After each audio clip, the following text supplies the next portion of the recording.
まず言っておくぞ、ペルシア人。このスパルタでは誰もが自らの言葉の責任を負う。土と水を求めに来たのか？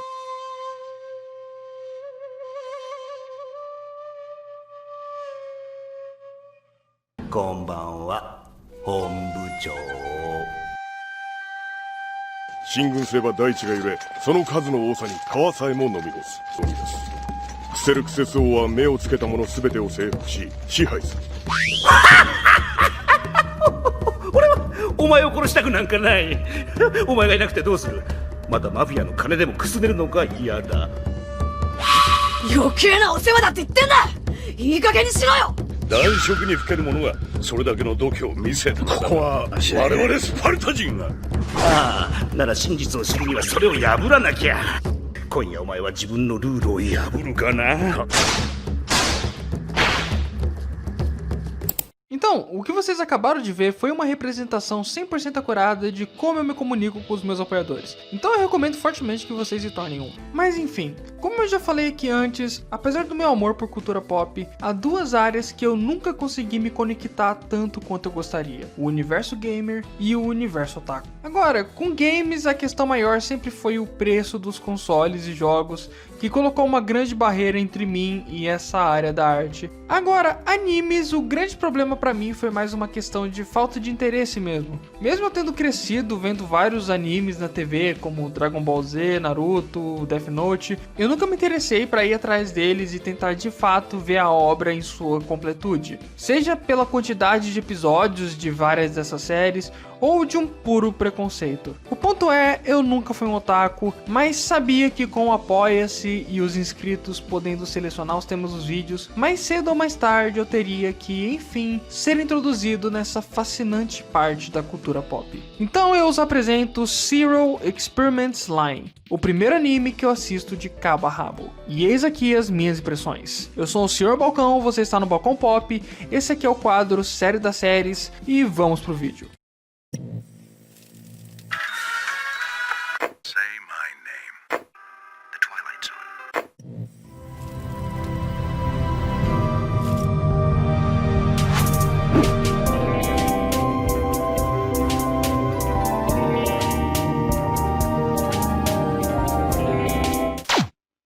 Imagine se Matrix tivesse sido roteirizado por Philip K. Dick e dirigido por David Lynch. Bem, se tiver tendo dores de cabeça só por tentar processar essa ideia, não se preocupe, porque o universo nos presenteou com Zero Experiments Line. Trata-se de uma minissérie anime com 13 episódios, lançada em 1998, sendo uma das obras mais experimentais do gênero. Apesar de não tão popular quanto outras da mesma época, como Cowboy Bebop, se mantém como uma das mais peculiares e cultuadas animações japonesas da história. E em especial por um fator: Zero Experiments Line é uma daquelas obras que ganhou bastante notoriedade pelo seu fator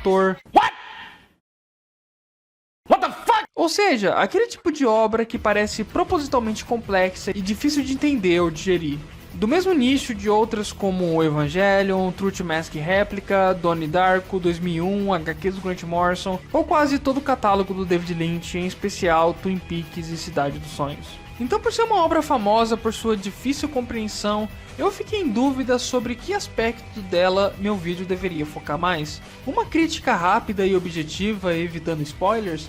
Um vídeo de meia hora explicando as bizarrices e entrelinhas da história? Bem, eu não me sinto 100% apto para fazer um vídeo apenas com uma crítica do anime, até porque é a primeira série de anime que eu assisti inteira, eu tenho pouca bagagem para fazer isso. E se você quiser vídeos explicando a obra de cabo a rabo, você facilmente encontra isso por aí na internet. Então eu achei que seria muito mais produtível usar dessa oportunidade de analisar uma obra famosa por sua complexidade para tentar trazer uma reflexão sobre esse tema, algo que eu sempre quis fazer aqui no canal. Há bastante controvérsia entre as pessoas sobre esse tipo de obra desde que elas começaram a existir. Afinal, obras bizarras, estranhas e surrealistas podem tanto ser superestimadas por uma plateia que acredita que as imagens e loucuras apresentadas têm muito mais significado do que realmente têm, quanto desprezadas como puro nonsense ou produto de umas paradas ilícitas que os criadores tomaram e que não merecem muito mais análise do que isso. É puro nonsense e foda-se. Debates assim estão presentes por todos os lados há muito tempo, em especial após a ascensão da arte moderna e pós-moderna, que colocou em xeque o que antes se tinha conceitualizado do que era e o que não era arte. Você vai encontrar pela internet desde pessoas analisando profundamente quadro a quadro de filmes como Blade Runner 2049, tentando decifrar suas entrelinhas e significados ocultos, até gente descendo o cacete nos gritos da Yoko Ono ou da galera que paga milhões de dólares em quadros como esse aí que tá aparecendo. Então, antes de eu falar um pouco mais do que eu achei do anime, eu acho que essa é a oportunidade perfeita para falar um pouco de como eu, pessoalmente, analiso uma obra quando vou apreciá-la. E aí veremos como o Zero Experiments Line se sai nesses critérios. Seria ela uma obra que usa do abstrato e surreal para criar algo brilhante e criativo? Ou apenas doideira pretensiosa que se acha muito mais inteligente do que realmente é? どこにいたって人はつながっているのよ。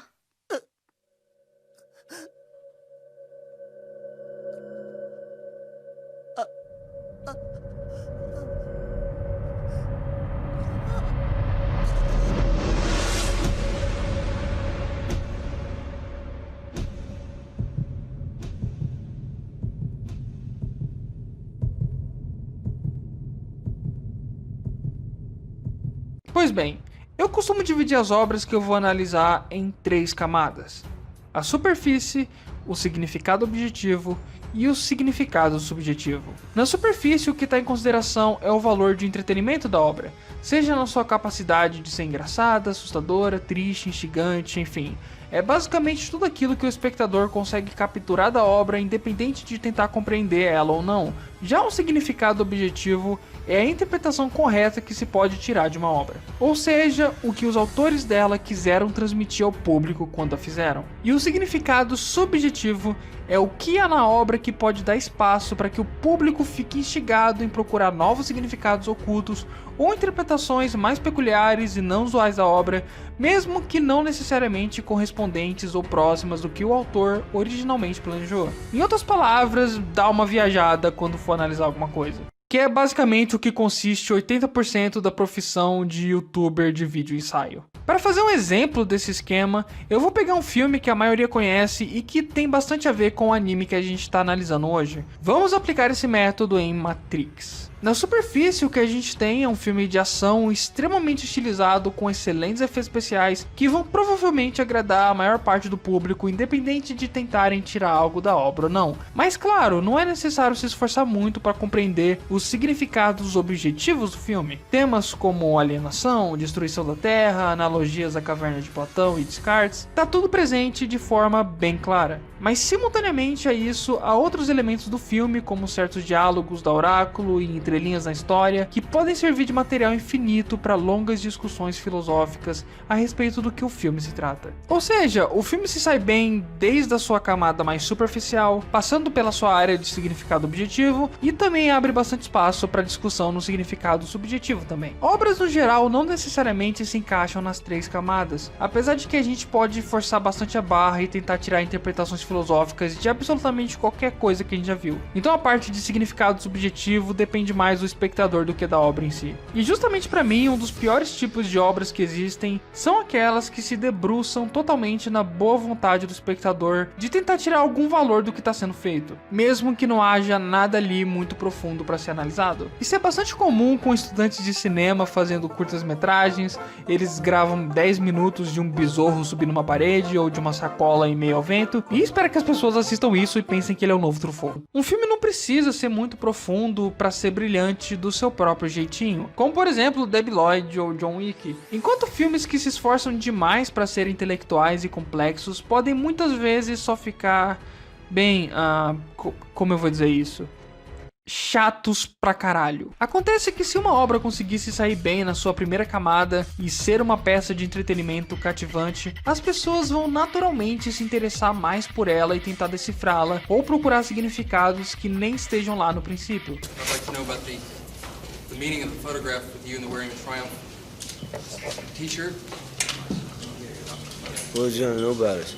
Well, I'd like to know that's an equivalent photograph. It means something. It's got a philosophy in it. And I'd like to know visually what it represents to you, because you're a part of that.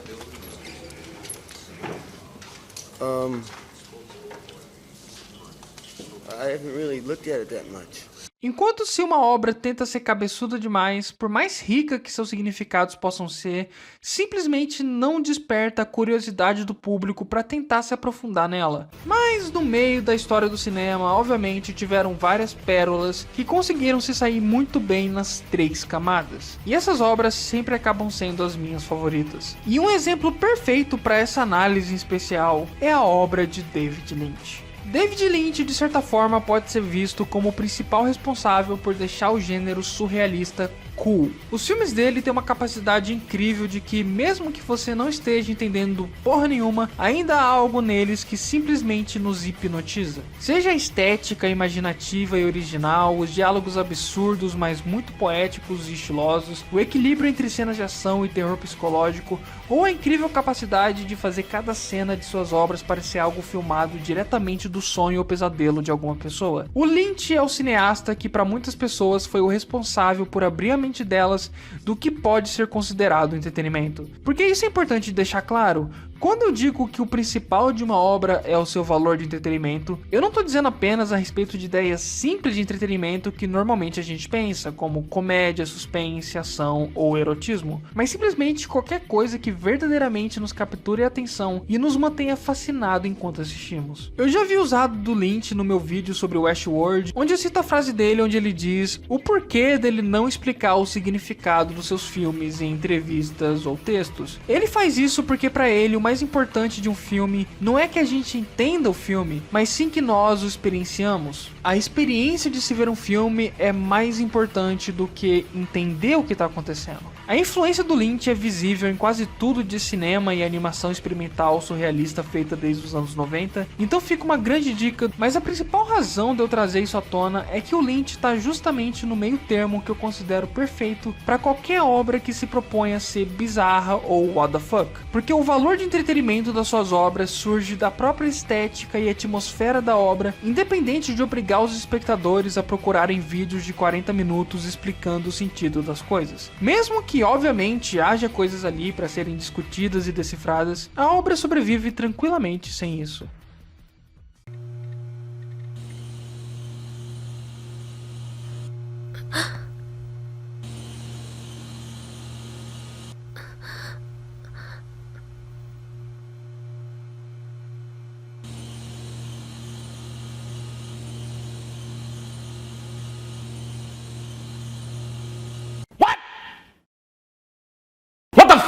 Então vamos finalmente deixar de enrolação e falar mais de Serial Experiments Line. Onde ela se encaixa no meio de tudo isso? Bem, a primeira coisa que eu percebo da série é que ela não é tão difícil de se entender quando você coloca as peças nos seus devidos lugares. O que a série faz é ter uma história que no geral é cheia de reviravoltas e misturas doidas de coisas como teorias conspiratórias de alienígenas, universos artificiais, alienação tecnológica, origem da religião e etc. Mas que em seu todo é uma história até bem simples de se entender. O que torna toda a experiência tão complicada e desafiadora é a forma como a história foi estruturada, não a história em si. Então ao invés de contar a história com começo, meio e fim, como Matrix por exemplo, que tem um plot similar, eu vou falar disso mais daqui a pouco, o que a série faz é fragmentar o roteiro em vários blocos e embaralhá-los para que em cada episódio entendamos apenas um elemento ou outro do todo. E aos poucos então conseguimos montar esse quebra-cabeça e desvendar a trama. E a dificuldade da série está justamente nessa montagem do quebra-cabeça. Então é uma complexidade que parte muito mais da estrutura do que do significado,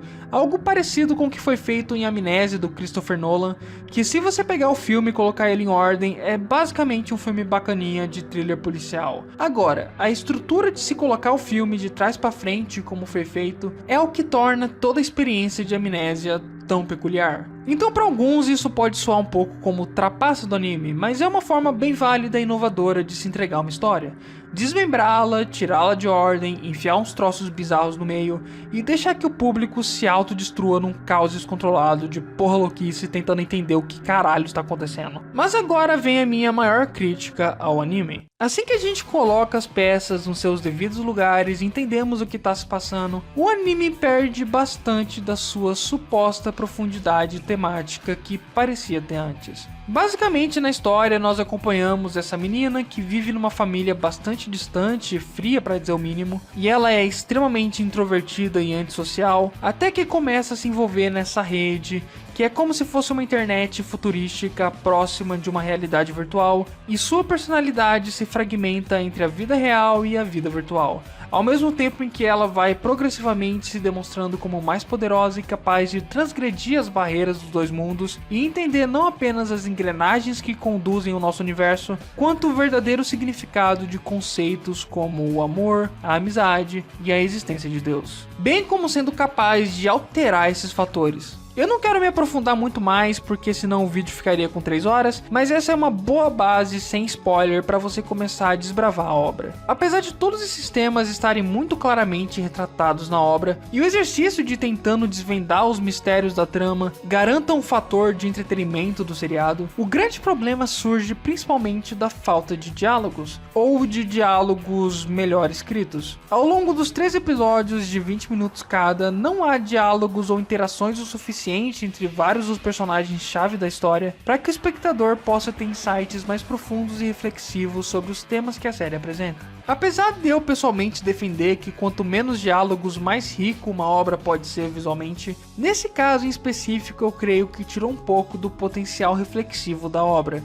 Há muitos momentos que se alongam demais até que algo pareça estar acontecendo, ao invés de trazer mais meditações, em especial na discussão sobre Deus, que parece ser um dos pontos-chave da obra desde o início, mas que ao fim de tudo você sente como se tivesse algo faltando para que a discussão ficasse completa. Talvez seja porque originalmente a obra foi planejada para ser multimídia, em que cada plataforma traria mais peças do quebra-cabeça, mas infelizmente os criadores só conseguiram fazer um videogame, o mangá e o filme jamais viram a luz do dia. E eu creio que seria bastante interessante se todo esse projeto tivesse sido concluído. Mas enfim, apesar disso tudo, eu creio que definitivamente é uma obra que passa no selo lynchiano de aprovação, sendo uma peça bastante rara e original de entretenimento que nos cativa pela sua estrutura fragmentada, traz boas temáticas objetivas, em especial tecnologia e a busca por si mesmo que todos nós travamos diariamente na sociedade, algo aqui que é bastante literal, a protagonista constantemente tem que enfrentar versões bizarras de si mesma na obra, uma jornada no mínimo curiosa e de autoconhecimento, e claro, os momentos mais nonsense, viajados e bizarros da obra são um prato cheio para que otakus se divirtam nos comentários tentando criar teorias do que cada cena pode significar. Mas se eu tivesse que citar um único motivo para você assistir essa obra, seria definitivamente o fato de que tanto Zero Experiments Line quanto Os Invisíveis do Grant Morrison são obras antecessoras a Matrix e que trataram de temas como falsa realidade, se libertar do mundo material e se conectar ao mundo verdadeiro, transcendente e espiritual, com relances de budismo, platonismo e crítica à tecnologia, ricamente ornamentados por elementos cyberpunk, de maneira muito mais ousada, original e criativa do que Matrix. E mesmo assim não são nem de perto tão famosos ou reconhecidos por isso, e eu acho isso muito injustiça. Aliás, pelo amor das irmãs Wachowski por animes e o processo judicial que o Grant Morrison quase fez pelos elementos de Invisíveis que estão em Matrix, é provável realmente que Matrix seja uma amálgama mais pop dessas duas obras. Então conecte-se nessa rede de insanidade cyberpunk japonesa e se deixe levar pela experiência. Gostando ou não do resultado final, o fascínio da jornada já faz o anime valer a pena.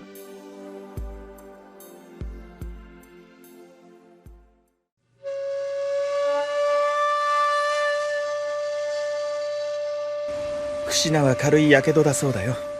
でも、俺が言いたいことはわかるね。そういうことじゃねえよ。なんで。もうこんな無茶はやめてくれ。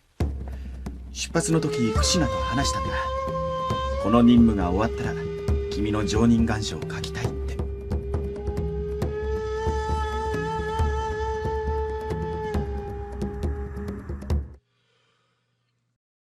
Então galera, espero que tenham gostado do vídeo, desculpem a demora como sempre, ultimamente tem sido complicado fazer vídeos, mas eu tô com vários vídeos planejados aqui, eu espero que eu consiga fazer eles. Não se esqueça de dar uma olhada também no nosso Instagram, Twitter e etc, tá tudo aí embaixo na descrição. Um grande agradecimento aos nossos apoiadores, bem como a vocês, meus queridos inscritos que estão sempre aqui vendo os vídeos. Não esqueça de compartilhar caso tenham gostado e de comentar aí embaixo caso você tenha assistido a série, o que você achou dela, se você gostou, não, etc, não sei o que. Até a próxima e valeu!